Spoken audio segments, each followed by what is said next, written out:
సహజ పీలింగ్ ఏజెంట్గా పనిచేసే బొప్పాయి మొటిమల తాలూకు మచ్చల్ని నివారిస్తుంది.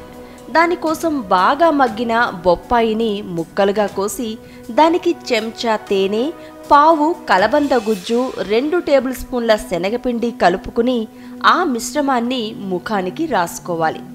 ఆపై గోరువెచ్చని నీళ్లతో ముఖాన్ని శుభ్రపరుచుకోవాలి.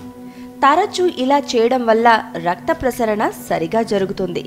మొటిమల తాలూకు మచ్చలు తొలగిపోతాయి. మురికి చర్మంపై పేరుకున్నప్పుడు ముఖం కాంతివిహీనంగా మారిపోతుంది. ఇలాంటప్పుడు టొమాటో క్లెన్సర్లా పనిచేస్తుంది. టొమాటోని 2 ముక్కలుగా చేసి అర ముక్కకి పంచదార అద్ది ముఖంపై రుద్దితే నలుపుదనం పోవడంతో పాటు మృత కణాలు తొలగిపోతాయి. కోడిగుడ్డులోని తెల్ల సొనకు చెంచా తేనె, 2 చుక్కల నిమ్మరసం కలిపి ముఖానికి రాసుకోవాలి. ఆరాక గోరువెచ్చని నీళ్లతో శుభ్రపరుచుకోవాలి. తడి ఆరనిచ్చి ఆపై గోరువెచ్చని నీళ్లతో కడిగేసుకుంటే సరి. ముఖ చర్మం బిగుతుగా మృదువుగా మారుతుంది.